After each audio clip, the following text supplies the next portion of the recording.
Ọpẹ́ mi Olúwa, ìbà rẹ̀ máa rè, sára rẹ̀ náà rè o Jésù, bí o ti ń ṣe pẹ̀lú mi ni kò máa ṣe. Gbọ́pẹ́ mi Olúwa, ìbà rẹ̀ máa rè,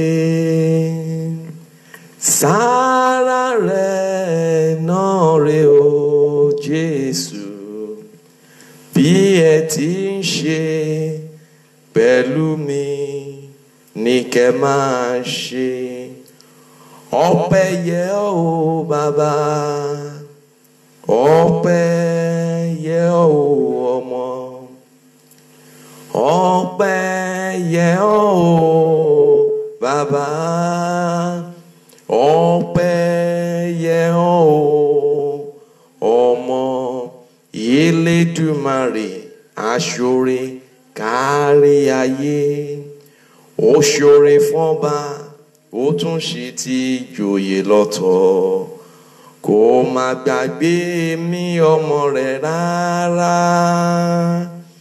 Ọpẹ́ yẹ ọ́ o Bàbá.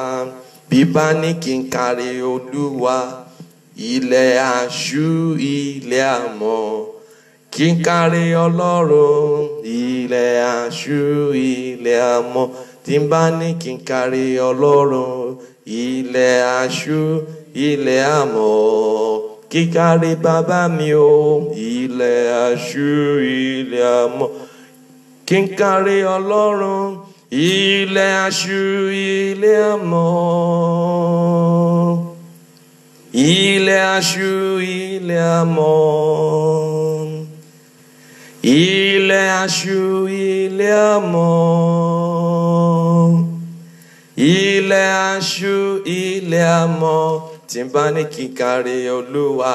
Ilẹ̀ aṣú ilẹ̀ amọ̀ kíkàrí bàbá yẹn o. Ilẹ̀ aṣú ilẹ̀ amọ̀. Ògo ni fún Jésù Kristi lókè ọ̀run. Alẹ́ ayé ọkàn, ògo ni fún Kristi ní òkè ọ̀run. Ògo ni fún títóbi agbára rẹ̀. Ògo ni fún iṣẹ́ ìyanu rẹ̀. Ògo ni fún ògo orúkọ mímọ́ rẹ̀. Ògo ni fún onílé ńlá. Ògo ni fún oníṣẹ́ ìyanu. Ògo ni fún ẹlẹ́ni tí ó lórúkọ púpọ̀. Ògo ni fún ọba tó ń gba ìdọ̀bálẹ̀ ọba. Ògo ni fún ọba tó ń jáde nílé tí kìí tán nílé. Ọba tí kìí ń pààrọ̀ oyè rẹ̀. Ọba tí kìí ń pààrọ̀ ààyè rẹ̀. Ọba tó lọ kọrin kése. Lọ́jọ́ tí mo ti ń rí sánmọ̀, mo ò rí kó jábọ́ rí. Lọ́jọ́ tí mo ti ń rí oòrùn, kò jábọ́ lulẹ̀ rí.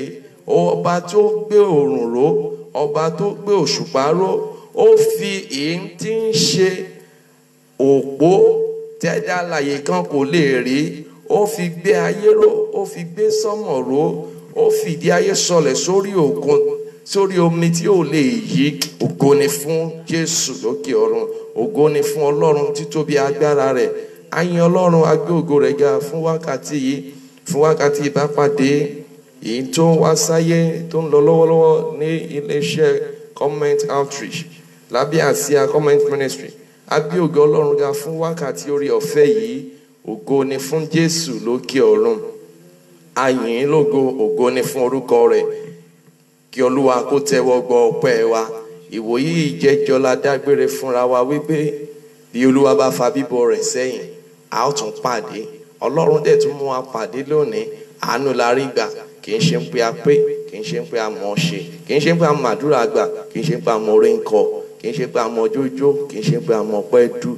Ṣùgbọ́n òun Olúwa nínú àánú rẹ̀, ó dá ẹ̀mí sí, ó dá ẹ̀rẹ̀ sí, ó dá ọ sí láti wo ètò yìí. Ògo ni fún títóbi agbára rẹ̀. A yìn Ọlọ́run lógo, kó Olúwa kó tẹ́wọ́ gbọ́ ọpẹ́ wa. Jésù Olúwa wa. Kí a tó tẹ̀síwájú nínú ohun tí a ní fún wa lónìí, ẹ jẹ́ a wọnú àdúrà.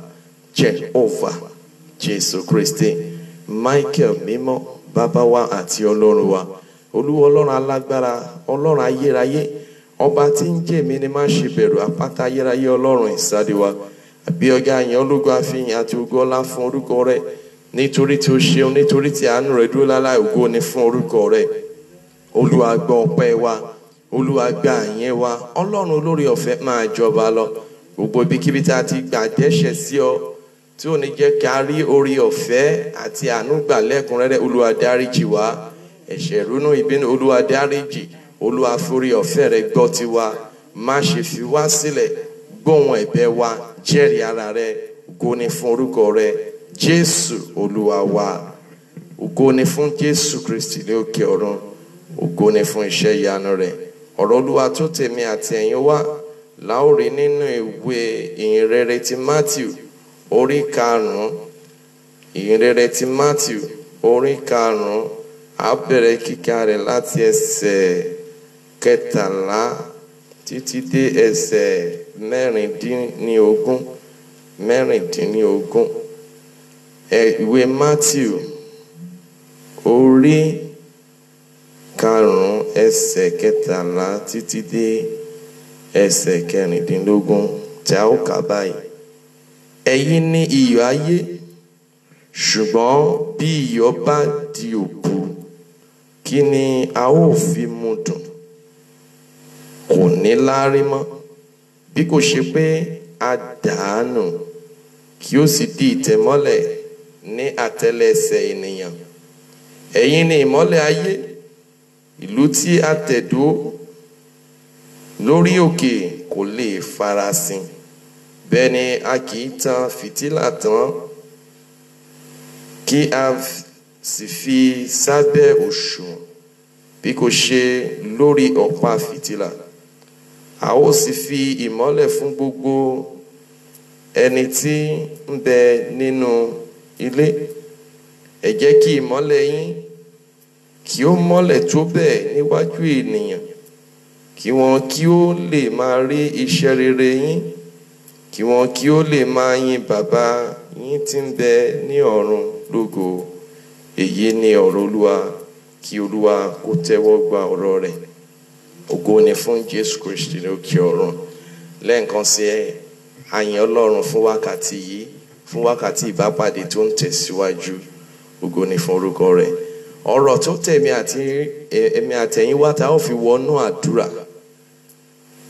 Àkọlé rẹ̀ ní ẹ̀yin ni iyọ̀ ayé. Ẹ̀yin ni iyọ̀ ayé. You are the salt of the earth. You are the salt of the earth. Ẹ̀yin ni iyọ̀ ayé. Bí a bá máa sọ, bí a bá máa wò dáadáa, ṣùgbọ́n kí a tó lọ, mo fẹ́ kọ orin kan nínú ìwé orin wa tó sọ wípé Jésù ni iyọ̀ ayé ráyé. Jésù ni iyọ̀ ayé ráyé. Jésù ni Kristi náà nínú ìjọ mímọ́ tí ó borí ayé. Jésù ni o, Jésù ni ìmọ́lẹ̀ ayé ráyé. Jésù ni ìmọ́lẹ̀ ayé ráyé.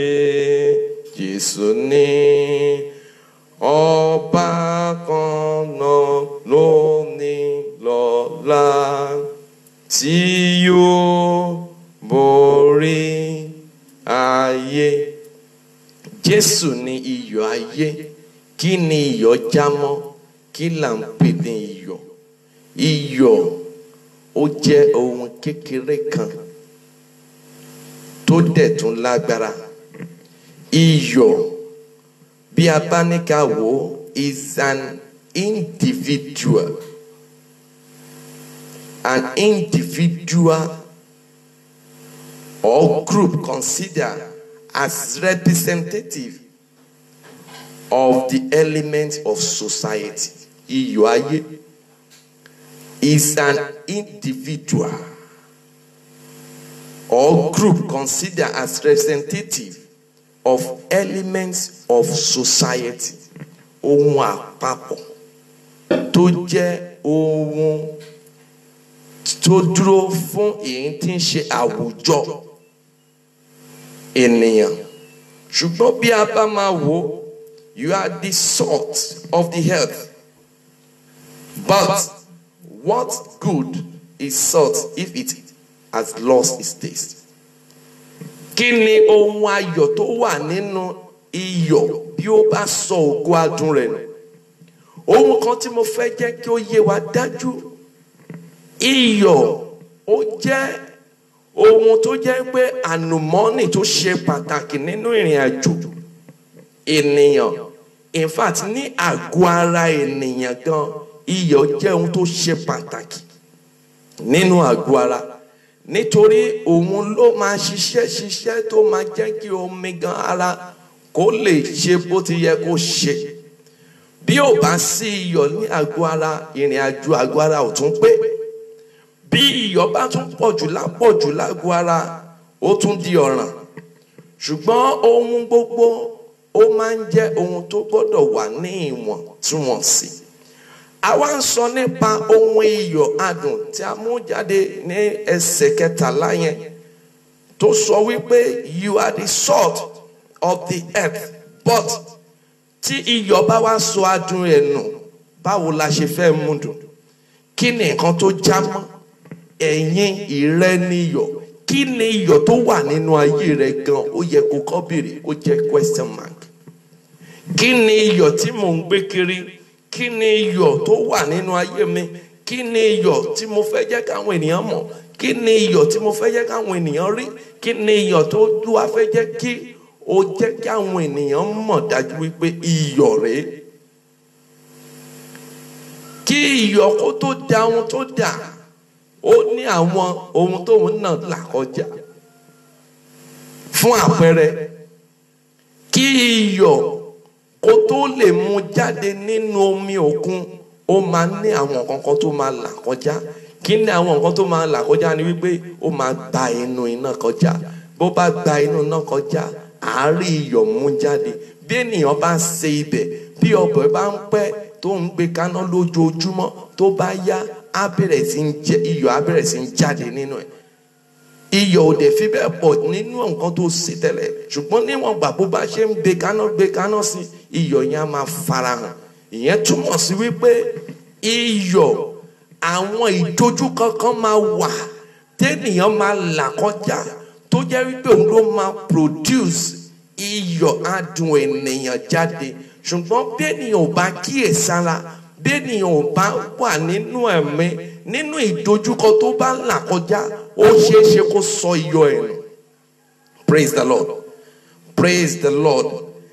Bí ènìyàn ò bá kíyèsára, ènìyàn lè sọ iyọ̀ nù. Nítorí kíni? Before salvation, kí n tí ń ṣe salvation, kí ìgbàlà tó wá sáyé, Jésù ló mú ìgbàlà wá. Ṣùgbọ́n nípasẹ̀ ìgbàlà tó fi wá, only before salvation we were like nothing. Àjámọ̀ nǹkankan.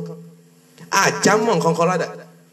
Àjámọ̀ nǹkankan. Ṣùgbọ́n ní ìgbà tí ìgbàlà wá sáyé, nígbà náà la lè sọ wípé àwa náà jẹ́ nǹkankan níwájú Ọlọ́run. Nígbà náà ni oore ọ̀fẹ́ farahàn. Nígbà náà la yí wa padà. La jẹ́ ẹni tó lè sọ wípé òun náà lórí ọ̀fẹ́ láti lè máa bólúwa pé tàbí láti lè máa bólúwa sọ̀rọ̀. A wá fi adùn sínú ìrìn àjò yẹn. A fi adùn sínú ìrìn àjò yẹn. Iyọ̀ jẹ́ ohun kan kékeré tó máa ń mú nǹkan dùn. Bí obìnrin bá ṣe ibẹ̀, bí ò bá ní iyọ̀ nínú, ó di àtẹ́lẹnu.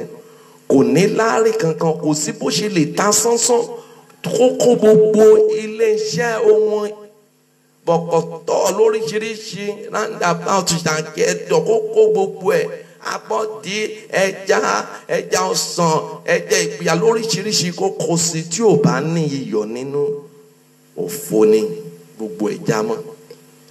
Bó ti pọ̀ tó, bó ṣe rẹwà tó, ṣùgbọ́n kò ní láárí kan, nítorí ohun kan tó máa mú dùn kò sí níbẹ̀. Bíbélì sọ wípé ọmọ mi, ó ní ẹ jẹ ohun tí a fi iyọ̀ dùn. Ó ní ẹ jẹ́ kí ọ̀rọ̀ yín kó já sí ohun tó ní iyọ̀ nínú. Jẹ́ kí ìjẹ́ ọ̀rọ̀ rẹ, ìjẹ́ ìṣe rẹ ní iyọ̀ nínú. Ìjẹ́ ìṣe rẹ, ìwà rẹ ó ní iyọ̀ nínú. Ìdílé mìíràn ó lè má ní iyọ̀. Aya lè má ní iyọ̀. Ọkọ lè má ní iyọ̀. Ìgbéyàwó lè má ní iyọ̀ nínú. Nítorí bí nǹkan bọ̀nyí bá sọnù, ìkorò ló wọnú ìrìn àjò yẹn. Nítorí ohun adùn tó yẹ kó farahàn kò farahàn níbẹ̀. Aya lè má mú iyọ̀ farahàn nínú ìdílé. Bẹ́ẹ̀ kan náà ọkọ lè má mú iyọ̀ farahàn nínú ìdílé. Ohun tí a ń sọ ni wípé ohun méjì ni iyọ̀ máa ń ṣe. Á mú nǹkan dùn, á dẹ̀ tún pa nǹkan mọ́ for preservation.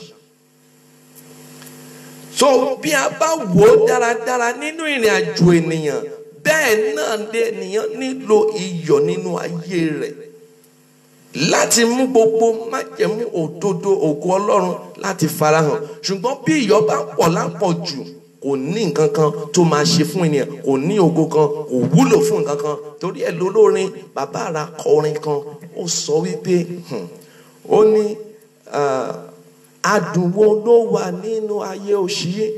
Ó wá sọ níbì kan, ó ní ìbàjẹ́ pé olówó bó ṣe lówó tó, ó lè fi àpò iyọ̀ kan sebẹ̀ tán lẹ́ẹ̀kan ṣoṣo. Ó ní ọlá ìbá níyì, ọrọ̀ ìbá níyì, ṣùgbọ́n kò possible. Síbí iyọ̀ ẹ̀kúnrẹ́rẹ́ kan, èèyàn kan, wọn ti rí èèyàn kan tó máa sọ wípé òun máa gbé jẹ tàbí òun máa gbé mi. Iyọ̀ jẹ́ ohun kékeré ṣùgbọ́n tó jẹ́ ohun tó lágbára púpọ̀. Nítorí májẹ̀mú Ọlọ́run ni iyọ̀ já mọ́. Májẹ̀mú Ọlọ́run wà nínú iyọ̀. Iyọ̀ ni májẹ̀mú Ọlọ́run. Fún ohun kó lè yé wa dáadáa, ẹ jẹ́ ń sọ fún wa bí iyọ̀ ti jẹ́. Kò sí bọ́n ṣe lè sọ pé wọ́n produce mọ́tò lórílẹ̀-èdè àgbáyé tó jẹ́ ọ̀ṣàrà tó jẹ́ tuntun. Ẹ bá mi buyọ̀ sínú rẹgúlétọ̀ ká wá wò ó bí mọ́tò yẹn bí ó yìí máa ṣe ṣáṣá, àbí bí mọ́tò yẹn yìí máa dáhùn, àbó máa ṣe bó ṣe yẹ kó ṣe. Nítorí iyọ̀ jẹ́ nǹkan tó lágbára. Iyọ̀ jẹ́ nǹkan tó lágbára nínú ayé. Iyọ̀ jẹ́ nǹkan tó jẹ́ wípé májẹ̀mú Ọlọ́run wà lórí ẹ̀. májẹ̀mú Ọlọ́run yìí òun ni Olúwa fi hàn fún Dáfídì.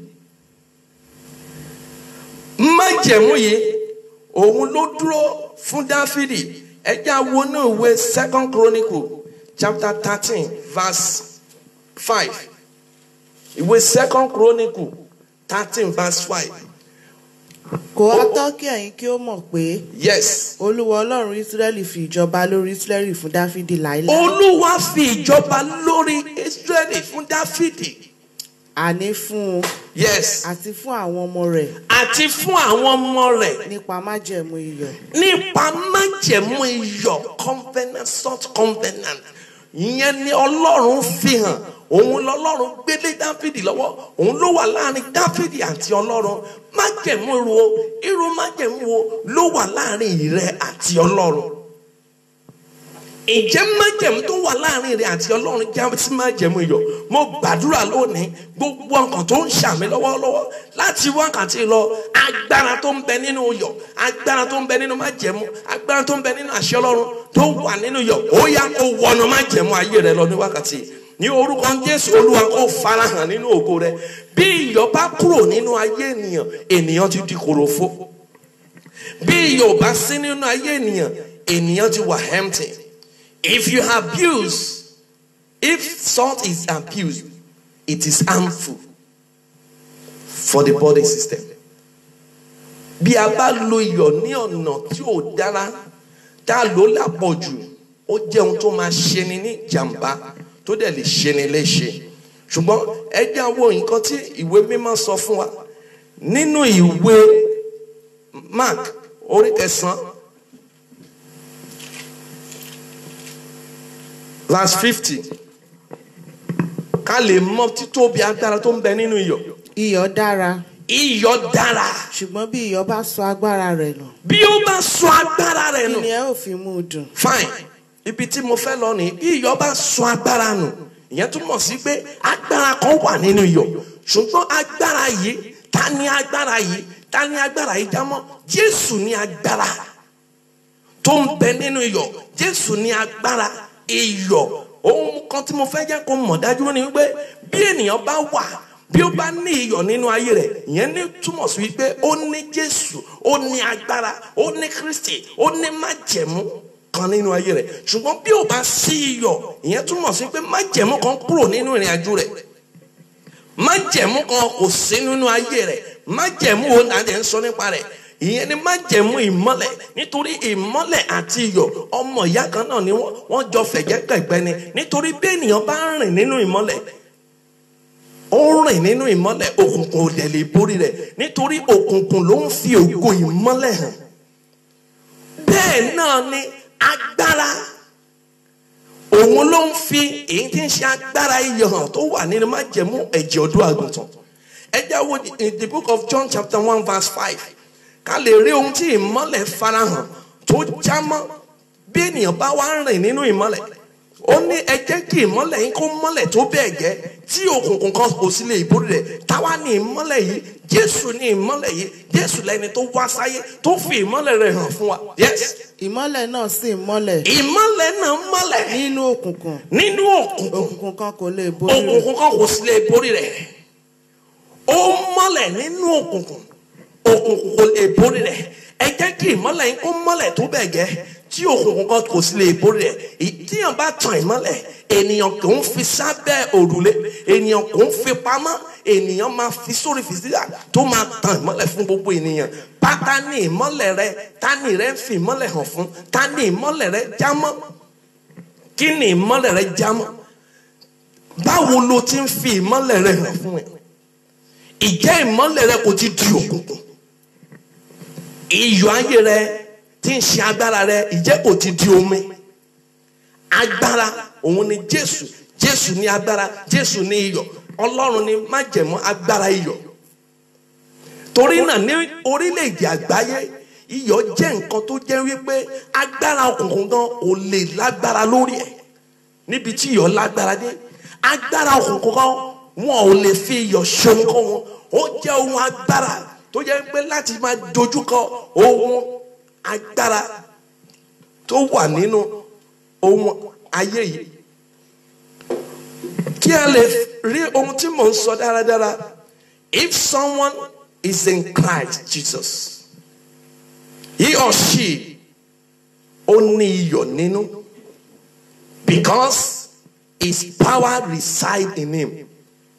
Bí ènìyàn bá wà nínú Jésù, onítọ̀hún ní iyọ̀ nínú ayé ẹ̀, nítorí ó sinmi, ó fi Kristi ṣe ìgbẹ́kẹ̀lé.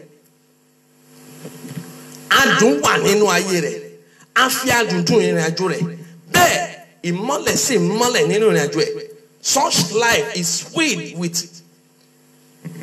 with Christ. But ìrìn àjò tí ò ní iyọ̀ nínú, tí ò dẹ̀ ní èyí tí ń ṣe ohun adùn tí a fi dùn, irú ìrìn àjò yẹn ó máa ń kún fún rúdurùdu. Such life will be filled with crisis. Crisis. Ayé tí ò ní iyọ̀, ìyẹn túmọ̀ sí pé kò sí adùn, ìkorò ni. Ó dẹ̀ máa kún fún èyí tí ń ṣe ìgbé ayé rúdurùdu. Bí èèyàn bá ṣe ilẹ̀ tí ò ní iyọ̀, ó wà ní rúdurùdu ni, nítorí kò sí adùn kan, kò sún nǹkan tó fẹ́ jẹ, nítorí ènìyàn gan ò lè jẹ. Ohun tí a wá ń sọ kí ọ̀rọ̀ mi kó lè yé wa, the book of Mark chapter 9 verse 50, nípa agbára iyọ̀ bí ó ti já mọ́, tá dẹ̀ lè mọ̀ wípé Jésù gan ní agbára tó jẹ́ iyọ̀. Yes. Iyọ̀ dára. Iyọ̀ dára. Ṣùgbọ́n bí iyọ̀ bá sọ agbára rẹ̀ nù. Bí iyọ̀ bá sọ agbára rẹ̀ nù, bí ènìyàn bá sọ agbára rẹ̀ nù nínú Jésù Kristi, nínú ìlànà ìgbàgbọ́, nínú ìrìn àjò tí Ọlọ́run pè sí, nínú ìpè tí Ọlọ́run pè sí, bí ó bá sọ agbára rẹ̀ nù, báwo ló ṣe fẹ́ ṣe? Yes. Kí ni ẹ ó fi mú dùn? Kí lènìyàn fẹ́ fi mú dùn? Ohun tí à ń sọ ni wípé, ohun tí ìrìn àjò yẹn fẹ́ jámọ́ ni wípé, nínú ayé yìí a máa rí ìdojúkọ oríṣiríṣi. Nínú ìdojúkọ yìí, o nílò láti dúró gírí láti lè má sọ agbára iyọ̀ rẹ̀ nù. O nílò láti dúró láti má yẹsẹ̀ kúrò nínú májẹ̀mú yẹn. Yes. Ẹ ní iyọ̀ nínú ara yín. Ẹ ní iyọ̀ nínú ara yín. Kí ẹ sì máa wà ní àlàáfíà láàrin ara yín. Kí ẹ sì máa wà ní àlàáfíà láàrin ara yín. Kí lè mú ọ̀rọ̀ yìí múlẹ̀ dáadáa, kó lè yé wa ní pé Jésù òun ní agbára, òun ní ó jẹ́ iyọ̀, Ọlọ́run gan ní iyọ̀. Because a sọ wípé bí iyọ̀ bá sọ agbára nù, agbára òun ní iyọ̀, iyọ̀ ní agbára, iyọ̀ òun ní Kristi, agbára ní Jésù. Yes. Ẹ wá wo inú ìwé John, the book of John chapter 1 verse 11 to 13. Ìwé Jòhánù orí kìíní ẹsẹ̀ kọkànlá títí dé ìkẹtàlá. Ohun tí mo fẹ́ sọ ni, yes. Ó tọ̀ àwọn tirẹ̀ wá. Ó wá tọ̀ àwọn tirẹ̀ wá. Àwọn ará tirẹ̀ kò sì gbà á. Àwọn èèyàn tirẹ̀ kò gbà á. Ṣùgbọ́n iye àwọn tí ó gbà á. Iye àwọn tí ó gbà á. Àwọn ni ó fi agbára fún láti di ọmọ Ọlọ́run. Ẹ bá mi pause díẹ̀. Iye àwọn tí ó gbà á la fi adùn iyọ̀ fún. Iye àwọn tí ó gbà á la fi agbára fún. Agbára òun ni Kristi. Kristi ni iyọ̀. Kristi ni agbára. I don't know, maybe I'm communicating. Jésù òun ni agbára. Ó tọ̀ àwọn tí ẹ wá, àwọn tí ẹ gbà, ṣùgbọ́n àwọn tí ó gbà, àwọn la fi agbára fún, àwọn la fi iyọ̀ dùn, àwọn la fi ìmọ́lẹ̀ fún. Yes. Àní àwọn náà tí ó gba orúkọ rẹ̀ gbọ́. Àwọn tí ó wá gba orúkọ rẹ̀ gbọ́. Àwọn ẹni tí a bí. Yes. Tí a bí kì í sì ṣe nípa ti ẹ̀jẹ̀ tàbí nípa ti ìfẹ́ ara. Kì í ṣe nípa ti ẹ̀jẹ̀ tàbí nípa ti ìfẹ́ ara. Bẹ́ẹ̀ ni kì í ṣe nípa ìfẹ́ ti ènìyàn. Kì í ṣe nípa ti ìfẹ́ ti ènìyàn. Bí kò ṣe nípa ìfẹ́ ti Ọlọ́run. Bí kò ṣe nípa ìfẹ́ ti Ọlọ́run. Àwa ń sọ nípa àwọn tó gbà ta fi agbára fún. Má gbàgbé wípé ìmọ́lẹ̀ yìí, Jésù ọ̀rọ̀ ló di ìmọ́lẹ̀. Ọ̀rọ̀ ló di ìmọ́lẹ̀ tó sì mọ́lẹ̀ tó bẹ́ẹ̀ gẹ́ tí òkùnkùn kan kò sì borí rẹ̀. Ó dẹ̀ tú àwọn tiẹ̀ wá. Ó fi agbára fún àwọn tiẹ̀. Ó fi ìmọ́lẹ̀ hàn fún wọn. Wọ́n rìn nínú ìmọ́lẹ̀, òkùnkùn kan kò sì borí wọn. Ìyẹn túmọ̀ sí pé ìrìn àjò yẹn ní iyọ̀ nínú. Ǹjẹ́ ìrìn àjò rẹ ní iyọ̀? Ǹjẹ́ ayé rẹ ní iyọ̀? Ǹjẹ́ ìgbéyàwó rẹ ní iyọ̀? ìjẹ́ ìpè rẹ ó ní iyọ̀ nínú. Ṣé kìí ṣe wípé o kàn ń wá wípé kí ó mọ̀wọ́ náà wípé o jẹ́ ìránṣẹ́ Ọlọ́run tó ní èrò? Ṣé kìí ṣe wípé òun wá wípé kí rẹ náà kò ní èyí tí ń ṣe capacity to the brain ṣùgbọ́n tí ò ṣèrò ìjọba Ọlọ́run kan bẹ́ẹ̀ ní ẹ̀? Irú ìpè wo ló ń gbà láti lo iyọ̀ rẹ, láti lo ìmọ́lẹ̀ rẹ? Ibo ló fi ìmọ́lẹ̀ rẹ sí? Ibo ni ìmọ́lẹ̀ rẹ? Ibo ló fi sí? Báwo ló ti ń lò ó? Báwo ló ti ń ṣe? Ìwé John chapter 8 verse 12. Ìwé Jòhánù orí kẹjọ ẹsẹ̀ 12. Jésù sì tún sọ fún wọn pé. Jésù sọ fún wọn pé èmi ni ìmọ́lẹ̀ ayé. Èmi ni ìmọ́lẹ̀ ayé. Yes. Ẹni tí ó bá tọ̀ mí lẹ́yìn. Ẹni tó bá ń tọ̀ mí lẹ́yìn. Kì yóò rìn nínú òkùnkùn.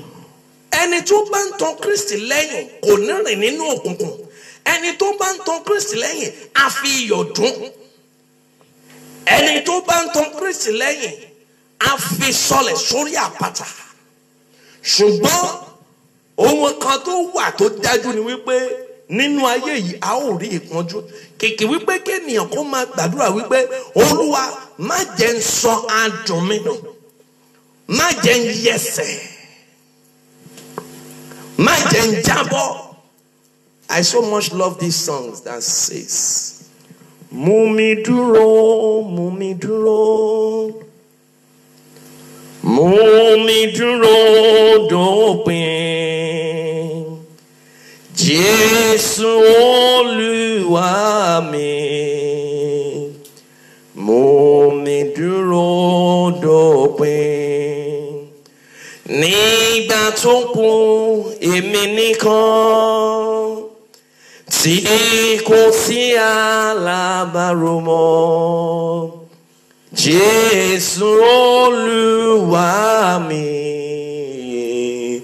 mú mi dúró dópin. Jésù ni ìmọ́lẹ̀ tó wá sí ayé, tó dẹ̀ ń rìn, tó dẹ̀ mú ìfẹ́ bàbá ṣẹ láti pa gbogbo iṣẹ́ ìṣúná, láti pa gbogbo agbára òkùnkùn run, láti jẹ́ kí agbára iyọ̀ kó farahàn. Ó fi iyọ̀ sínú ayé wa káwa kó wa lè lọ sínú ayé. Ó fi iyọ̀ sínú ayé àwọn apostoli kí wọ́n kó lè lọ sínú ayé láti wàásù, láti ṣe ìmúláradá, láti ṣe ìgbédìde.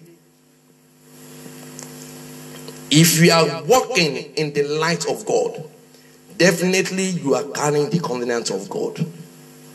If you are walking in the light of God, there is no two way about it. You are carrying the covenant of God. Nítorí Dáfídì rìn nínú májẹ̀mú Ọlọ́run. A dẹ̀ fi hàn fún, Olúwa dẹ̀ fi mọ̀ fún wípé èmi ní májẹ̀mú iyọ̀ pẹ̀lú rẹ̀. Olúwa bá dá májẹ̀mú iyọ̀, ó bá dá májẹ̀mú iyọ̀, which is in salt. Because salt's covenant is the covenant that God has for David. Anybody tó bá ti rìn nínú ìrìn àjò ìfẹ́ bàbá yìí, ìyẹn túmọ̀ sí wípé ó ń gbé májẹ̀mú iyọ̀, ó gbé rù, ó gbé májẹ̀mú iyọ̀, ó gbé sínú ìrìn àjò rẹ̀, ó gbé májẹ̀mú iyọ̀, ó mú lọ́wọ́, ó gbé májẹ̀mú iyọ̀, ó fi ṣe ìgbànú, ó gbé májẹ̀mú iyọ̀, ó fi ṣe ìgbàyà, ó gbé májẹ̀mú iyọ̀, ó fi ṣe ohun adé rẹ̀, ó gbé májẹ̀mú iyọ̀, ó fi di ọ̀rọ̀ Ọlọ́run. Irú kí ni ìwọ ń gbé lọ́wọ́?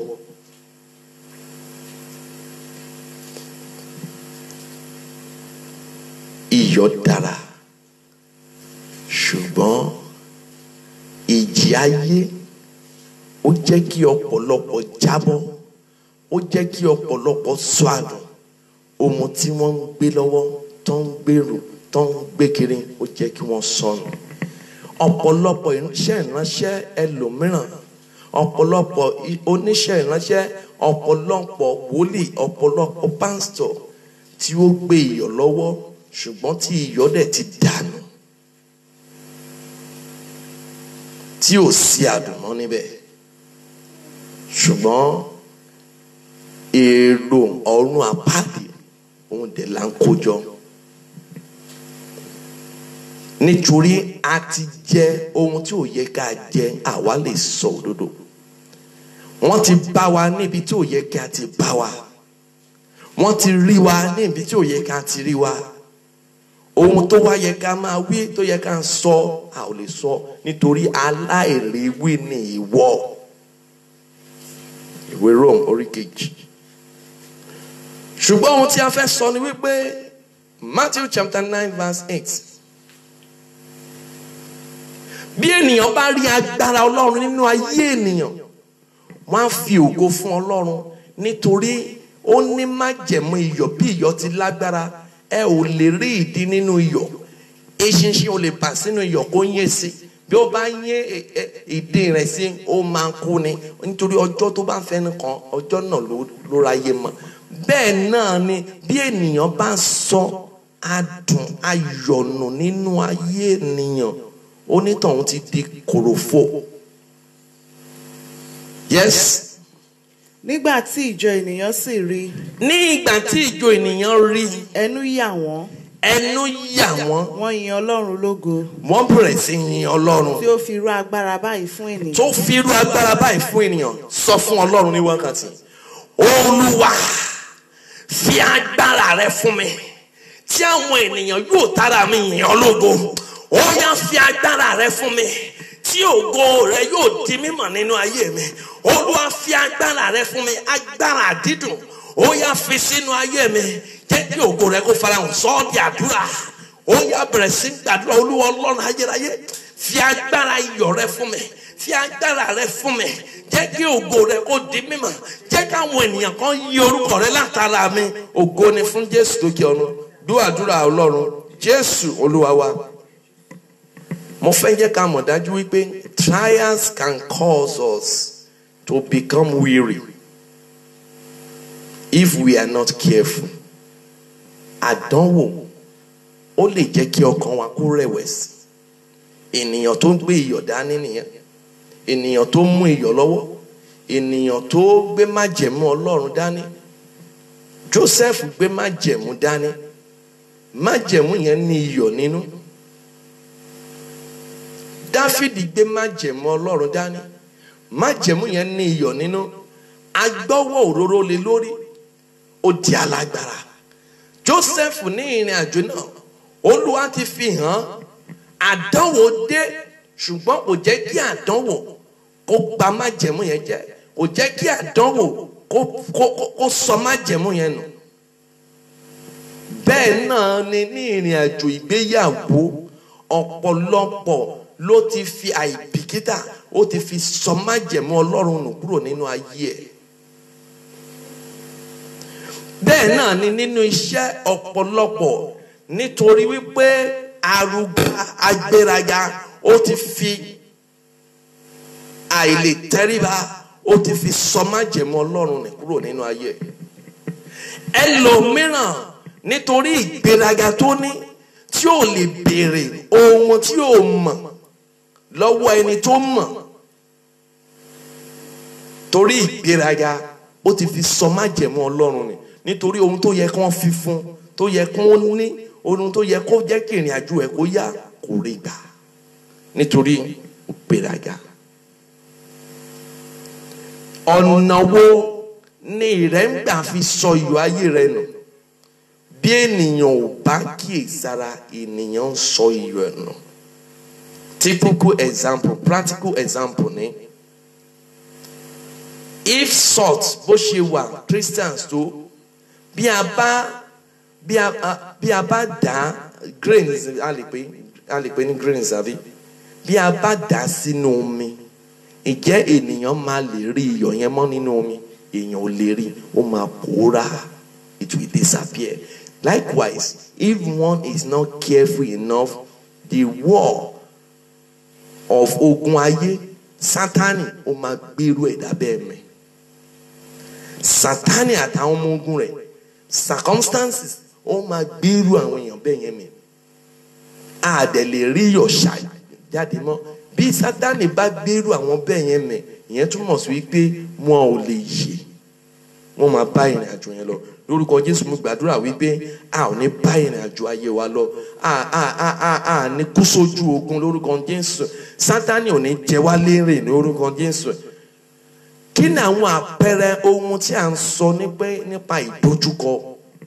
Ìdojúkọ ó jámọ́ àkọ́kọ́, you can nípa self-doubt, kíyàn máa doubt pé ṣé Ọlọ́run dẹ̀ máa ṣe kíní máa rí dá, kíní máa bọ́ sí ìyẹn ní.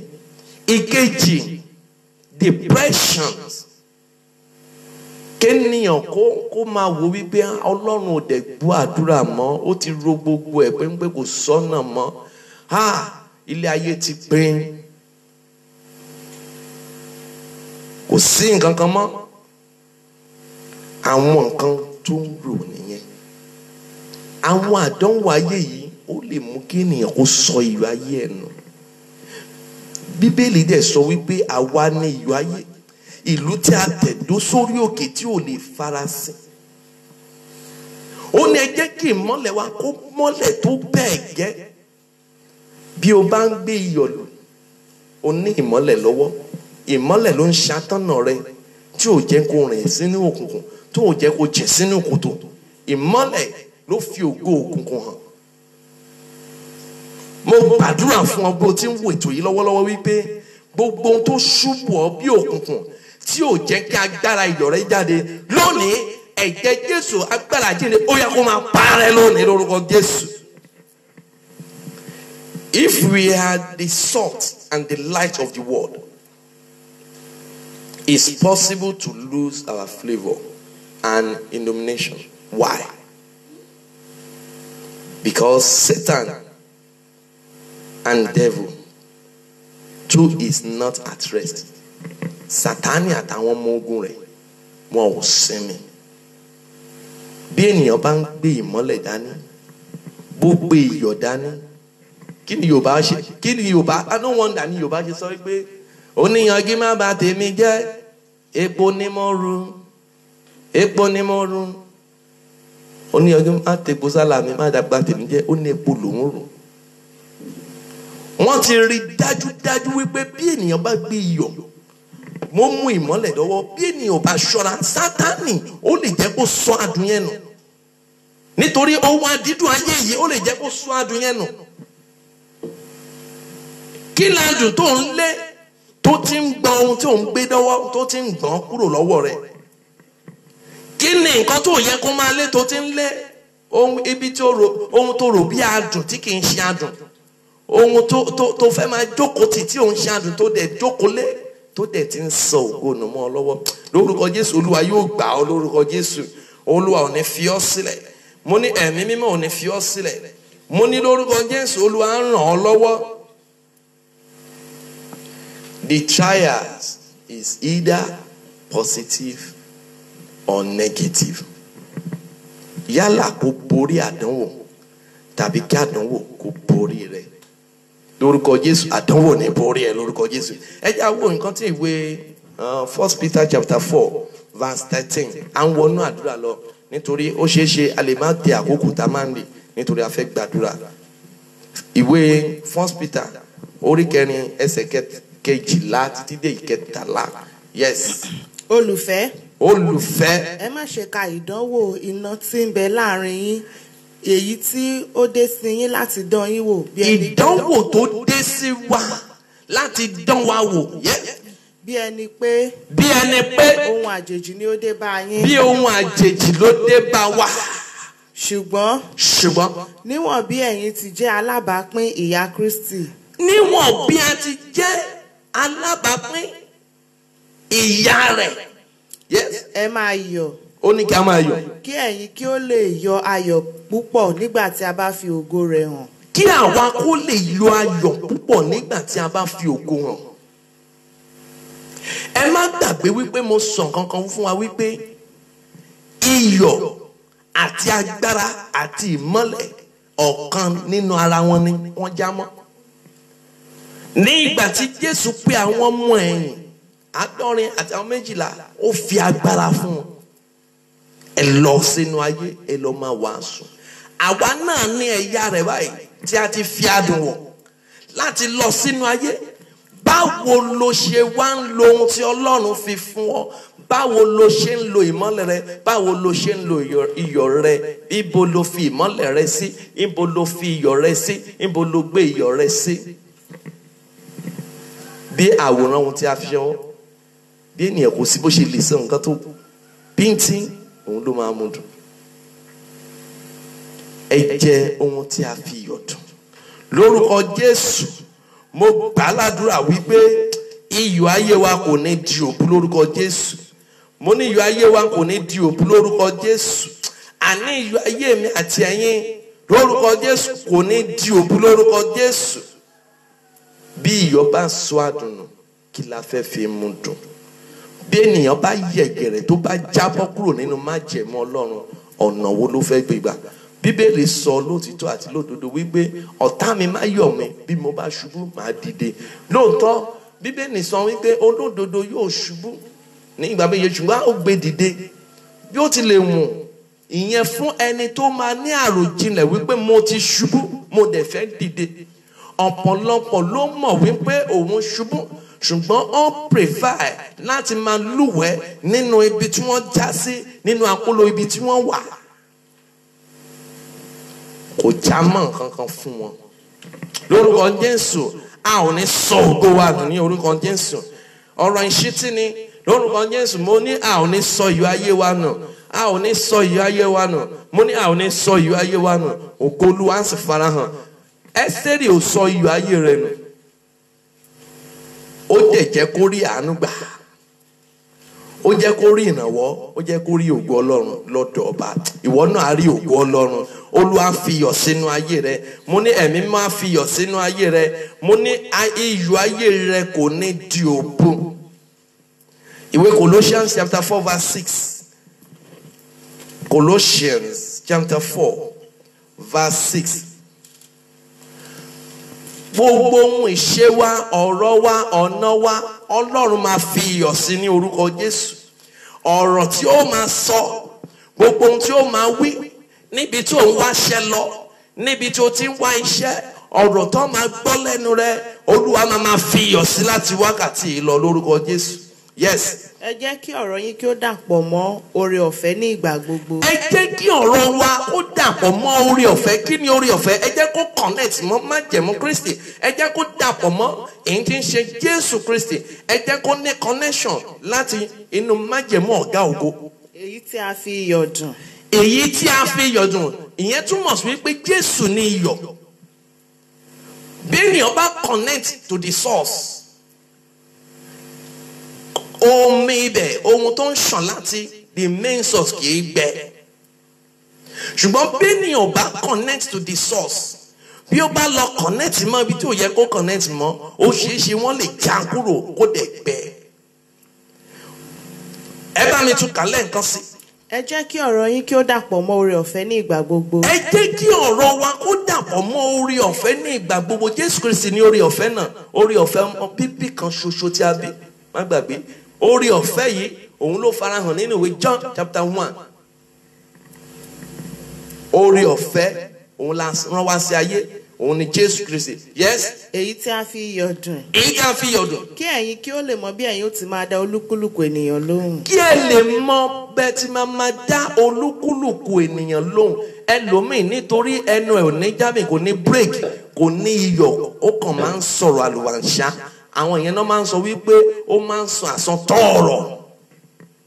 Ẹni tí ẹnu rẹ̀ kò ní iyọ̀, ẹni tí ẹnu rẹ̀ kò ní bírèkì iyọ̀, ẹni tí ẹnu rẹ̀ kò ní oore ọ̀fẹ́, tí ò ní connection sọ́dọ̀ bàbá, ẹnu rẹ̀ á kàn máa sọ nǹkan oríṣiríṣi.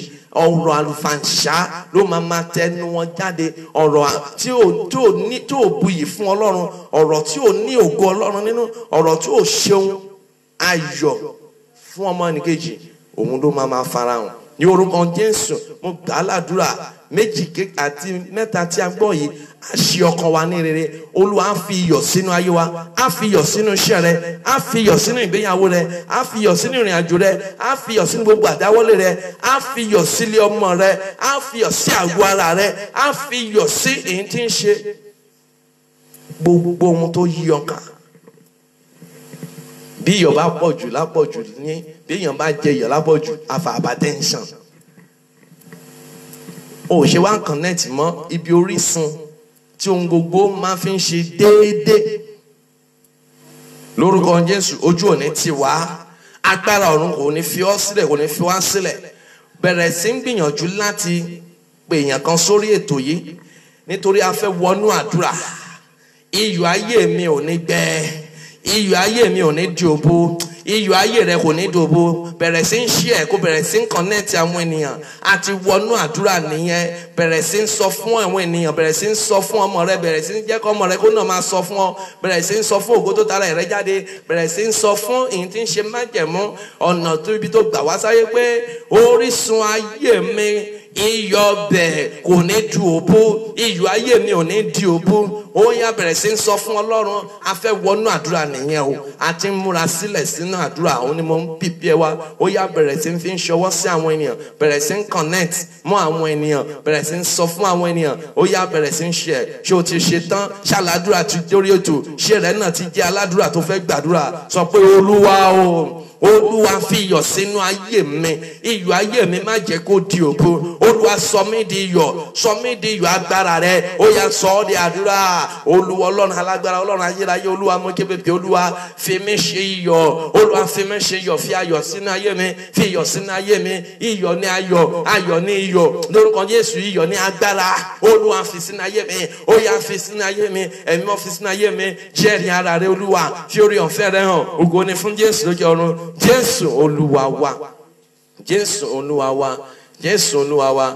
Ọ̀rọ̀ yìí kò bá ní ìpele ṣùgbọ́n a kó gbogbo ẹ̀ pọ̀ láti sọ di odindi. Àwọn la ṣe sọ agbára iyọ̀ àti ìmọ́lẹ̀ pọ̀ ní ẹ̀ẹ̀kan. Ṣùgbọ́n ohun tí mo fẹ́ jẹ́ kó mọ̀ ní gbàdúrà yìí, sọ fún Ọlọ́run agbára iyọ̀ jẹ́ kó wọnú ayé mi.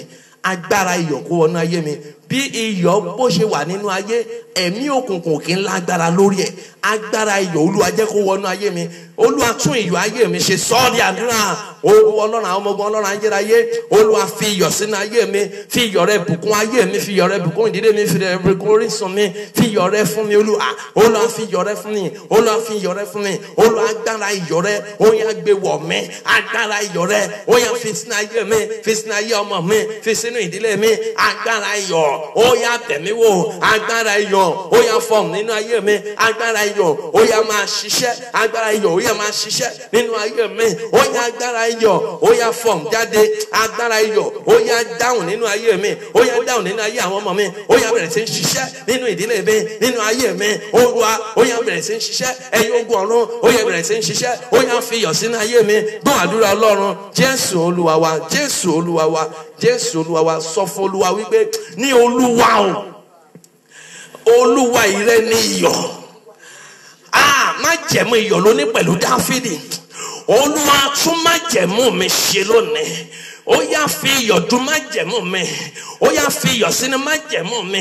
Jẹ́ kí má jẹ̀mú mi sí ọ. Ó yá jẹ́ kó ní iyọ̀ nínú. Ó yá sọ ọ́ di àdúrà. Olúwa Ọlọ́run alágbára, Ọlọ́run ayérayé, ọba tí ń jẹ́ mi ní má ṣe bẹ̀rù. Olúwa jẹ́ kí má jẹ̀mú mi jẹ́ kó ní iyọ̀ nínú rẹ̀. Olúwa jẹ́ kí má jẹ̀mú ìdílé mi kó ní iyọ̀ nínú. Jẹ́ kí má jẹ̀mú ìgbéyàwó mi kó ní iyọ̀ nínú. Jẹ́ kí má jẹ̀mú ilé ọmọ mi kó ní iyọ̀ nínú. Jẹ́ kí má jẹ̀mú tó dára mi jáde jẹ́ kó ní iyọ̀ nínú. Má jẹ́ kí má jẹ̀mú iṣẹ́ mi jẹ́ kó ní iyọ̀ nínú. Jẹ́ kí gbogbo àdáwọ́lé mi jẹ́ kó ní iyọ̀ má jẹ̀mú rẹ nínú. Olúwa má jẹ̀mú iyọ̀ lóní pẹ̀lú Dáfídì. Olúwa fi má jẹ̀mú iyọ̀ sínú ayé mi. Ó yá fi má jẹ̀mú iyọ̀ sínú ìdílé mi. Fi má jẹ̀mú iyọ̀ sínú ìrìn àjò mi. Olúwa o, ó yá dá sí ìrìn àjò ayé mi. Gbọ́ àdúrà Jésù Olúwa wa. Jésù Olúwa wa. Ó sọ fún Olúwa ní Olúwa o, sọ mí di alágbára nínú iyọ̀. Oh God. Nínú iyọ̀ yẹn, ìyẹn túmọ̀ sí pé sọ mí di alágbára nínú oore ọ̀fẹ́ ẹ̀jẹ̀ ọ̀dọ́ àgùntàn, nínú oore ọ̀fẹ́ Kristi. Olúwa sọ mí di alágbára nínú Jésù ló ń jẹ́ bẹ́ẹ̀. Ó yá wá sọ pé Olúwa sọ mí di alágbára nínú iyọ̀. Ó yá fi iyọ̀ ṣe agbára mi. bí Olúwa bá fi iyọ̀ ṣe agbára rẹ, ìyẹn túmọ̀ sí pé you are carrying the covenant of God. You are embedded with the covenant of God. Olúwa fi mí ṣe iyọ̀ agbára rẹ. Olúwa fi mí ṣe iyọ̀ agbára rẹ. Fi mí ṣe iyọ̀ agbára rẹ. Jẹ́ kí májẹ̀mú agbára iyọ̀ rẹ jẹ́ kó dáhùn nínú ayé mi. Ó yá sọ ọ́ ní àdúrà. Olúwa Ọlọ́run tí ń jẹ́ mi ni máa ṣe bàbàtà ayérayé. Olúwa fi iyọ̀ sínú ayé mi. Ó yá fi agbára iyọ̀. Olúwa fi hàn nínú ayé mi. Olúwa gbé agbára iyọ̀ wọ̀ mí. Olúwa sọ mí di agbára iyọ̀. Agbára tó ń bẹ nínú iyọ̀ tí ń jẹ́ ìrẹ́ Ọlọ́run ọ̀gá ògo. Ó yá fi hàn nínú ayé mi. Ó yá fi dé mi ní adé. Ó yá fi gbé wọ̀ mí. Olúwa gbé wọ̀ mí. Olúwa gbé wọ̀ mí. Olúwa gbé wọ̀ mí. Olúwa gbé wọ̀ mí. Olúwa gbé wọ̀ mí. Gbọ́ àdúrà Jésù Olúwa wa. Kọrin yìí sọ pé ìkorò jáde. Ìkorò jáde. Ìkorò jáde. Adùn wọnú ayé mi lọ. Gbogbo májẹ̀mú ìkorò tó fọ ayé mi di òbu. Lónìí Olúwa fi agbára iyọ̀ bùkún. Olúwa gbogbo májẹ̀mú ìkorò tó sọ ayé mi di òbo. Olúwa fi iyọ̀ bùkún. Ó yá sọ di àdúrà. Jehovah Jésù Kristi Michael mímọ́. Bàbá wa àti Ọlọ́run alágbára Ọlọ́run olórí ọ̀fẹ́. Gbogbo májẹ̀mú òbo. Gbogbo májẹ̀mú kí májẹ̀mú tó fa ìkorò sínú ayé mi. Olúwa o. Ó yá fi iyọ̀ bùkún ní wákàtí. Ó yá fi iyọ̀ sọ di àdídùn. Ó yá fi iyọ̀ sọ di àdídùn. Agbára iyọ̀ rẹ jẹ́ kó wọnú rẹ lọ. Gbogbo òbo ayé mi ó yá sọ di àdídùn. Olúwa sọ di àdídùn. Olúwa sọ di àdídùn. Olúwa sọ di àdídùn. Olúwa sọ di àdídùn. Olúwa sọ di àdídùn. Agbára tó ń bẹ nínú májẹ̀mú rẹ. Ó yá jẹ́ kó farahàn nínú ayé mi. Olúwa jẹ́ kó farahàn. Yes, I'm saying you, oh Lord. Oh Lord. Oh Lord. Touch me right now. In the name of Jesus. Agbára tó ń bẹ nínú rẹ. Tó ń bẹ nínú májẹ̀mú ìyọ̀dún àgùntàn. Ó yá jẹ́ kó dáhùn nínú ayé mi. Ògo ni fún orúkọ rẹ. Jésù Olúwa wa. Jésù Olúwa wa. Jésù Kristi Olúwa wa. Ó sọ fún Ọlọ́run. Ó sọ wípé ìkorò kó jáde, adùn kó wọnú ayé rẹ lọ. Olúwa sọ pé gbogbo orísun ìkorò, èyí tí mo ti là kọjá, èyí tí mo ti forí kó, èyí tí mo ti fara kó, níbi tí mo ti gbé rí ni, níbi tí mo ti lọ sí skul ni, àdúgbò tí mo ti gbé ni, gbogbo ẹni tí mo ti bá rìnrìn àjò tó ti sọ ìkorò sínú ayé mi. Olúwa o, fi ẹ̀jẹ̀ rẹ parẹ́ lónìí. Gbogbo nǹkan tí mo ti dáwọ́lé tó ti mú ìkorò sínú ayé mi, iṣẹ́ tí mo ti ṣe rí ni, ilé ìjọsìn tí mo ti lọ rí ni, tó ti fọ́n ìkorò sínú ayé mi, tó ti fọ́ ọ̀fàgùnkùn sínú ayé mi. Olúwa fi ẹ̀jẹ̀ rẹ parẹ́, fi agbára iyọ̀ rẹ ó yá fi parẹ́ nínú ayé mi, kó sọ mí di àdùn. Olúwa sọ mí di àdùn, fi àdùn sínú ayé mi. Ó yá sọ ọ́ di àdúrà. Olúwa Ọlọ́run alágbára Ọlọ́run tí ń jẹ́ mi ni má ṣe bẹ̀rù. Lórúkọ Jésù gbogbo ibikíbi tí mo ti lè là kọjá rí tó lè mú ìkorò sínú ayé mi, tó lè mú ìdààmú sínú ayé mi. Olúwa fi agbára iyọ̀ rẹ ó yá máa bá mi fi ṣàwòtún ẹ̀. Ó yá máa ṣàwòtún ẹ̀. Ó yá máa ṣàwòtún ẹ̀. Olúwa máa ṣàwòtún ẹ̀. Olúwa máa ṣàwòtún ẹ̀. Ẹ̀mí mọ́ ṣàwòtún ẹ̀. Olúwa ṣàwòtún ẹ̀. Olúwa ṣàwòtún ẹ̀. Olúwa nawó orí ọ̀fẹ́ rẹ, ògo rẹ kó farahàn, títóbi rẹ kó di mímọ̀. Olúwa jẹ́rìí ara rẹ. Ẹ̀mí mọ́ jẹ́rìí ara rẹ. Ògo ni fún orúkọ rẹ. Jésù Olúwa wa.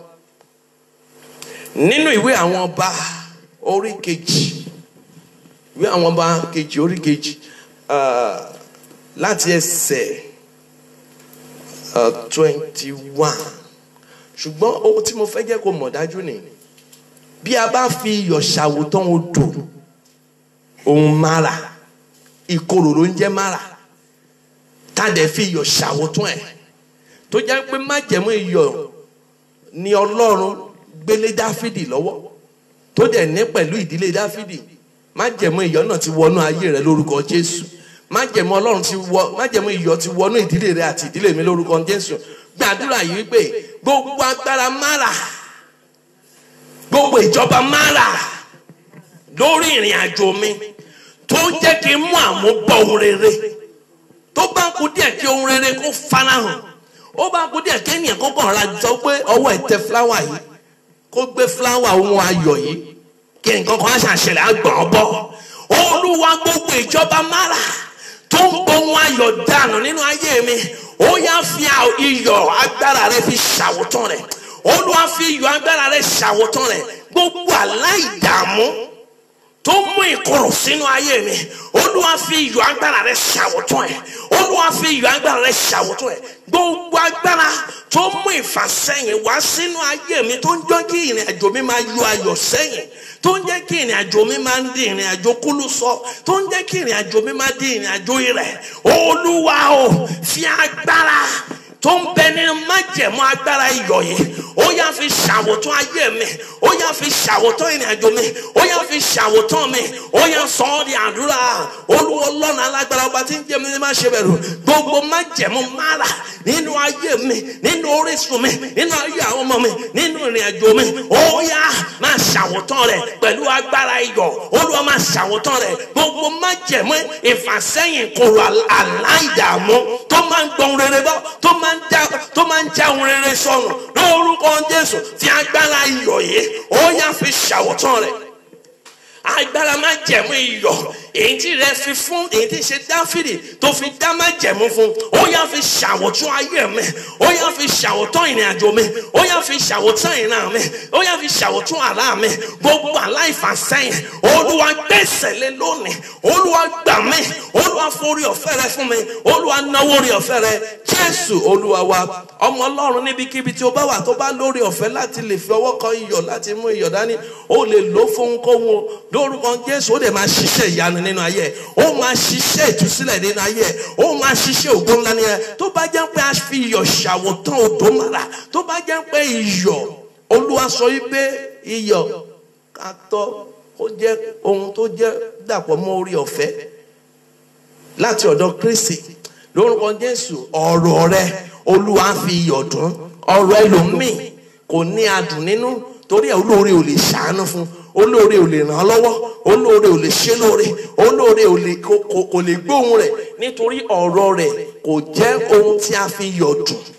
Ọ̀rọ̀ rẹ̀ ti di òkú. Ní Olúwa fi iyọ̀ dùn ọ̀rọ̀ mi, Olúwa fi iyọ̀ sí mi lé ẹnu, Olúwa fi ọwọ́ iyọ̀ rẹ̀ bà mí lé ahọ́n lónìí. Bí o ti fọwọ́ bá Jeremáyà ní ẹnu tó ní kó má bẹ̀rù, Olúwa fi ọwọ́ iyọ̀ agbára rẹ̀, ó yá fi kàn mí ní ahọ́n, ó yá fi kàn mí ní ẹnu, ó yá fi ṣiṣẹ́ ìyanu, ó yá sọ ọ́ di àdúrà. Olúwa Ọlọ́run alágbára, ó yá fi iyọ̀ sí mi ní ahọ́n, Olúwa fi iyọ̀ kàn mí ní ẹnu lónìí. Iyọ̀ agbára rẹ̀, iyọ̀ orí ọ̀fẹ́ rẹ̀, ó yá fi dùn ẹnu mi. Olúwa mú ìkorò kúrò lẹ́nu mi, Olúwa mú òbú kúrò nínú ẹnu mi, Olúwa mú ìkorò kúrò, Olúwa mú ìkorò kúrò, Olúwa mú ìkorò kúrò, Olúwa mú ìkorò kúrò, Olúwa mú ìkorò kúrò, Olúwa mú ìkorò kúrò. Mú òbú kúrò nínú ayé mi, Olúwa bá òbú wí, Olúwa náwó orí ọ̀fẹ́ rẹ̀, Olúwa gbàdúrà fún mi. Ẹ̀mí mímọ́, ó yá fọwọ́ rẹ̀ bà mí dẹnu, ọwọ́ agbára iyọ̀ Olúwa fi bà mí dẹnu. Gbogbo agbára tí kì í jẹ́ kí ọ̀rọ̀ mi kó dùn níwájú olóore, níwájú aláàánú, níwájú olùrànlọ́wọ́, níwájú obìnrin ni, níwájú ẹni tó bá kọjú sí, tó kẹnu sí wípé o fẹ́ fẹ́, tí kì í jẹ́ kí ọ̀rọ̀ ẹnu rẹ̀ dùn, tó jẹ́ pé ó tún máa jábọ́ ni. Olúwa o, fi iyọ̀ dùn ẹnu mi lónìí, ó yá fi iyọ̀ dùn ẹnu mi, fi agbára rẹ̀ hàn. Jésù Olúwa wa. Jésù Olúwa wa. Kó lè mọ títóbi agbára iyọ̀. Bí ìkórira bá ń bá èèyàn jà, ìwọ mú iyọ̀ kó fi gbàdúrà, torí ẹ̀ náà lÓlúwa yé nínú olùyọ̀ yìí. Gbogbo àmì àpáàtì ìkórira tó jẹ́ oní adé lórí bó ti ń gbọ́rọ̀ yìí, lórúkọ Jésù, ẹ̀jẹ̀ Jésù máa wẹ̀ ẹ́ dànù. Olúwa máa ṣí májẹ̀mú náà kúrò. Gbogbo agbára tó ń jẹ́ o máa ṣìwàwù nípa ọ̀rọ̀, ẹ̀mí mímọ́ máa bà májẹ̀mú náà jẹ́. Gbogbo agbára tó jẹ́ kó máa ṣiṣẹ́ níwájú ọkọ, ọ̀run máa bà májẹ̀mú náà jẹ́. Gbogbo agbára tó ń jẹ́ kó máa ṣiṣẹ́ ní ibi iṣẹ́, mo ní Olúwa máa bà májẹ̀mú náà jẹ́. Nítorí kí ni ẹlòmíràn àfiṣe ni. Sọ pé Olúwa o, gbogbo agbára tó ń ṣí mi ní ipò kúrò níbi ayọ̀ mi, tó sọ wípé Olúwa o, ní Olúwa o, gbogbo agbára tó ní kí n máa jẹ adùn, tó ní kí n máa jẹ kíkan, tó ní kí n máa jẹ ìkorò, Olúwa fi májẹ̀mú iyọ̀ agbára rẹ̀ ó yá fi bàjẹ́ lónìí ó yá sọ ọ́ di àdúrà. Olúwa Ọlọ́run àwọn ọmọ ogun Olúwa Ọlọ́run ayérayé gbogbo agbára tó ní kí n máa jẹ kíkan gbogbo agbára tó ní kí n máa jẹ àdídùn gbogbo agbára tó ní kí n máa jẹ àdùn gbogbo agbára tí ó ní kí ìrìnàjò mi kó máa ní àdùn gbogbo agbára tó ń sọ pé ọ̀rọ̀ mi ò ní ní àdùn Olúwa máa bàjẹ́ Olúwa máa parẹ́ ẹ̀mí máa parẹ́ Olúwa máa parẹ́ Olúwa máa parẹ́ Olúwa máa parẹ́ Olúwa máa parẹ́ ẹ̀mí máa parẹ́ Olúwa máa parẹ́ Olúwa máa parẹ́ Olúwa máa parẹ́ ẹ̀jẹ̀ Jésù ó yá wẹ̀ mí Olúwa wẹ̀ mí Olúwa wẹ̀ mí Olúwa wẹ̀ mí ṣé o ń gbàdúrà bẹ̀rẹ̀ sí ń ṣe ẹ̀ bẹ̀rẹ̀ sí ń sọ fún àwọn ènìyàn bẹ̀rẹ̀ sí ń pa àwọn ènìyàn sórí aago ó nílò àdúrà yìí ó nílò àdúrà yìí ṣe pàtàkì fún lórúkọ Jésù Olúwa mú ìkorò kúrò mú ìfàsẹ́yìn kúrò mú ìjábọ̀ kúrò níbi ayọ̀ Olúwa mú kúrò ẹ̀mí máa gbọ́ àdúrà Jésù Olúwa wa Jésù Olúwa wa nítorí tí o ṣàmì mo sọ àsọtẹ́lẹ̀ gbogbo agbára tó ń fi ọ̀rọ̀ gbógun tì ọ́ ọ̀rọ̀ inú rẹ gbogbo agbára tó ń fi ìwà rẹ gbógun tì ọ́ tó sọ di ìkorò tó sọ di èrí tó sọ di mára fún ọ lónìí agbára iyọ̀ májẹ̀mú Ọlọ́run ó tàn ìṣòro náà nínú ayé rẹ lórúkọ Jésù iyọ̀ tó mú dání iyọ̀ tó gbé lọ́wọ́ lórúkọ Jésù kó gba agbára iná kó gba agbára àṣẹ bẹ́ẹ̀ ni Olúwa ṣe Jésù Olúwa wa ó gbàdúrà ó sọ fún Ọlọ́run ní Olúwa o gbogbo àkọsílẹ̀ ìbànújẹ́ tó ń sọ pé kí n máa rìnrìn àjò mi nínú òkùnkùn nítorí Bíbélì sọ ó ní ẹ jẹ́ kí ìmọ́lẹ̀ yín kó mọ́lẹ̀ tó bẹ́ẹ̀ gẹ́ bí ìmọ́lẹ̀ èèyàn bá mọ́lẹ̀ tó bẹ́ẹ̀ gẹ́ kèfèrí á wá sínú ìrìn àjò rẹ aláìmọ̀ Ọlọ́run á mọ̀ Ọlọ́run látara rẹ aláìmọ̀ Ọlọ́run á kọ́ ìṣe Olúwa látara rẹ aláìmọ̀ Ọlọ́run á di Ọlọ́run mú látara rẹ á yin Ọlọ́run á sin Ọlọ́run látara rẹ ó sọ fún Ọlọ́run Olúwa tàn ìmọ́lẹ̀ sínú òkùnkùn ayé mi mú òkùnkùn kúrò nínú ayé mi gbogbo agbára tó ní kí n máa rìnrìn ìrìnàjò mi nínú òkùnkùn lónìí jẹ́ kí ìmọ́lẹ̀ rẹ jẹ́ kó fi òpin sí ó yá sọ ọ́ di àdúrà Olúwa Ọlọ́run olórí ọ̀fẹ́ bá ti ń jẹ́ Jèhófà Jésù Kristi Olúwa fi ìmọ́lẹ̀ rẹ hàn nínú ayé mi Olúwa bá òkùnkùn wí gbogbo òkùnkùn tó ń ja ògo mi tó ń ja ìrìnàjò mi tó ń ja ayé mi ó yá má bá wí Olúwa má bá wí ẹ̀mí mọ́ má bá wí Olúwa má bá wí Olúwa máa bá wí ó yá mú kúrò ẹ̀mí mọ́ mú kúrò nínú ìdílé mú kúrò nínú iṣẹ́ mú kúrò nínú ìpè mú kúrò Olúwa náwó agbára jẹ́rìí ara rẹ ògo ni fún orúkọ rẹ Jésù Olúwa wa Jésù Olúwa wa ní orúkọ Jésù Kristi ní àgbàdúrà à ń ṣe tán láti mú gbogbo wá síbi ìdánidúró kan sọ fún Olúwa ní mo kọ̀ láti wọnú ìbànújẹ́ mo kọ̀ sọ pé mo kọ̀ láti rí ìbànújẹ́ láti mọ ìbànújẹ́ láti sunkún ìbànújẹ́ láti gba ìpè ìbànújẹ́ Olúwa mo kọ̀ ìbànújẹ́ mo kọ̀ ìkorò mo kọ̀ ìpọ́njú mo kọ̀ ìṣẹ́ mo kọ̀ àìríṣẹ́ mo kọ̀ àìráyá mo kọ̀ àìlọ́kọ gbogbo májẹ̀mú àìní ìtẹ̀síwájú láti gun ibi gíga ni mo kọ̀ lónìí Olúwa mú mi ka ibi gíga mú ẹsẹ̀ mi ka ibi gíga Olúwa mú mi ka ibi gíga Olúwa mú mi ka ibi gíga Olúwa fi agbára iyọ̀ fi dì mí mú fi agbára iyọ̀ fi dì mí lámùrè fi agbára iyọ̀ fi gbé mi lọ́wọ́ yá sọ ọ́ di àdúrà Jèhófà Jésù Kristi mẹ́kẹ́ mímọ́ Olúwa Ọlọ́run alágbára ọba tí ń jẹ́ mi ní máa ṣe bẹ̀rẹ̀ Olúwa mi kọ̀ láti wọnú ìbànújẹ́ mi kọ̀ láti gba ìpè ìbànújẹ́ mi kọ̀ láti gba ìpè ọ̀fọ̀ mi kọ̀ láti gba ìpè ẹkún Olúwa o náwó orí ọ̀fẹ́ rẹ Olúwa jẹ́rìí ara rẹ Olúwa fi agbára rẹ hàn Olúwa gbogbo agbára dání lóró tí mo ní sunkún Olúwa bá mi bẹ́sẹ̀ lé kò ní wọnú ayé mi kò ní wọnú ìdílé mi kò ní wọnú iṣẹ́ ìrìnàjò mi kò ní wọnú ìpè mi Olúwa o gbogbo ọkàn tó súnmọ́ mi lórúkọ Jésù nílé lóko ní ìrìn àjò mo ní gba lẹ́tà ọ̀fọ̀ mi ní gba lẹ́tà ìbànújẹ́ lórí wọn Olúwa fi agbára rẹ hàn Olúwa náwó àṣẹ rẹ ògo ní fún orúkọ rẹ Jésù Olúwa wa bẹ̀rẹ̀ sí ń jẹ́ kó máa lọ bẹ́ẹ̀ kó máa lọ ṣáládùúrà ní ọ ṣàmúṣọ wípé o gbàdúrà a fẹ́ gbàdúrà àdúrà kan ní. agbára jíǹde wá wọnú ayé mi agbára jíǹde wá wọnú ayé mi. Agbára jíǹde wá wọnú ayé mi lọ. Lónìí, lónìí, wá wọnú ayé mi. Agbára, agbára jíǹde, wá ṣe ìyanu láyé mi. Lónìí, lónìí, wá ṣe ìyanu láyé mi. Agbára jíǹde, wá ṣe ìyanu láyé mi o. Lónìí, lónìí, wá ṣe ìyanu láyé mi. Ó sọ fún Ọlọ́run, Olúwa ṣe ìyanu ní ayé mi. Orin yẹn sọ wípé ayọ̀ ni mo fẹ́ o bàbá. Ọlọ́run ayọ̀ máa yọ̀ mí kún o. Fiyọ̀ sáyé mi o kó máa dùn lọ. Fiyọ̀ sáyé mi o Ọlọ́run mi. Fiyọ̀ sáyé mi o kó máa dùn lọ. Kó máa dùn lọ títí ayérayé. Fébó sátúpa mi kó máa dùn lọ. Fébó sátúpa mi Ọlọ́run mi. Fébó sátúpa mi kó máa dùn lọ. Kó máa dùn lọ títí ayérayé. Bá Ọlọ́run máa sọ̀rọ̀. Bá Ọlọ́run máa sọ̀rọ̀ ní ìdákẹ́jẹ́ ọkàn rẹ wípé Olúwa fi iyọ̀ sí ayé mi, fi adùn sí ayé mi. Mo má jẹ̀mú rere ṣẹ nínú ayé mi. Fi ògo tuntun hàn nínú ayé mi. Má ṣe fi mí sílẹ̀ Olúwa.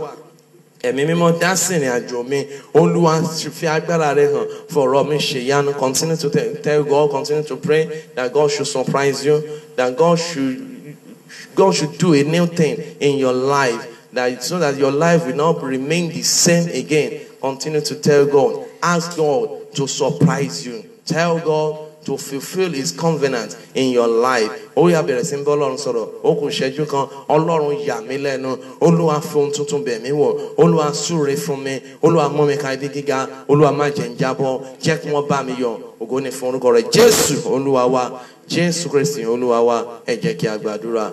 Jehovah. Jésù Kristi Michael mímọ́. Bàbá wa àti Ọlọ́run Olúwa Ọlọ́run alágbára Ọlọ́run ayérayé ọba tí ń jẹ́ mi ní má ṣe bẹ̀rù. Àbí ọ̀gá yẹn ológun àfihàn àtògo ọlá fún orúkọ rẹ nítorí tí ó ṣe nítorí tí àánú rẹ dúró láì. Ògo ni fún orúkọ rẹ. Olúwa gbọ́n ọpẹ́ wa, Olúwa gba ìyìn wa. Olúwa máa jọba lọ, ẹni mímọ́ máa gbòǹgó lọ. Ọlọ́run olórí ọ̀fẹ́ máa ṣe fi wá sílẹ̀. Fi agbára rẹ hàn, fi ògo ńlá rẹ hàn. Ohun tá a sọ lónìí Olúwa bí a fi àṣẹ sí. Fi iyọ̀ sínú ayé wa. Olúwa iyọ̀ ayé wa má jẹ́ ó di òbun. Iyọ̀ iṣẹ́ ìránṣẹ́ wa má jẹ́ ó di òbun. Iyọ̀ ìpè wa má jẹ́ ó di òbun. Iyọ̀ ògo wa má jẹ́ ó di òbun. Iyọ̀ iṣẹ́ tá à ń ṣe Olúwa má jẹ́ ó di òbun. Iyọ̀ ìrìn àjò tí à ń rìn Olúwa má jẹ́ ó di òbun. Iyọ̀ ìrìn àjò wa ní ayé yìí Olúwa má jẹ́ ó di òbun. Olúwa tan ìmọ́lẹ̀ rẹ Olúwa. Jẹ́ kí ìmọ́lẹ̀ wa jẹ́ kó mọ́lẹ̀ tún bẹ́ẹ̀ gẹ́ tí òkùnkùn kan kò sí lè borí rẹ̀. Olúwa ṣe é bẹ́ẹ̀. Ìjọba Ọlọ́run lè rí onígbàgbọ́. Olúwa má jẹ́ a sọ ìjọba rẹ nù. Má jẹ́ àfàyè wa bọ̀rùn wa jẹ́ ohun tó máa mú wa sọ ìjọba rẹ nù. Ohun tó máa mú wa kùnà ìjọba rẹ. Olúwa bó bá wà lọ́wọ́ wa Olúwa gbọ́n sọnù. Bí ó bá sí lọ́wọ́ wa Olúwa má jẹ́ àdáwọlé. Olúwa má jẹ́ àdáwọlé. Ibi tí a ti ń wọ̀n má jẹ́ kí Sátánì kó ba ibẹ̀ jẹ́. Ibi tí rẹ náà ti ń wọ̀n Ọlọ́run. Mo gbà á ládùúrà fún Sátánì ò ní ba ibẹ̀ jẹ́. Olúwa gbìn ọ́ ró. Olúwa dì ọ́ mú. A gbìn ọ́ lórí sókè. Ó yin Ọlọ́run lógo. Ó ní ẹ̀rí ayọ̀ ńlá. Ògo ni fún Jésù lókè ọ̀run. Kí èyí tí ń ṣe oṣù yìí tó ń parí. Ohun tó máa mú ọ ṣọpẹ́ ayọ̀. Ohun tó máa mú ọ rẹ́rìn ayọ̀. Lórúkọ Jésù ọ̀run kò ṣe fún ọ. Iyọ̀ tó gbé dání. Iyọ̀ tó mú dọ́wọ́. Ní orúkọ Jésù kó gba agbára. Kó gba agbára má jẹ̀mọ́ ọ̀gá ògo.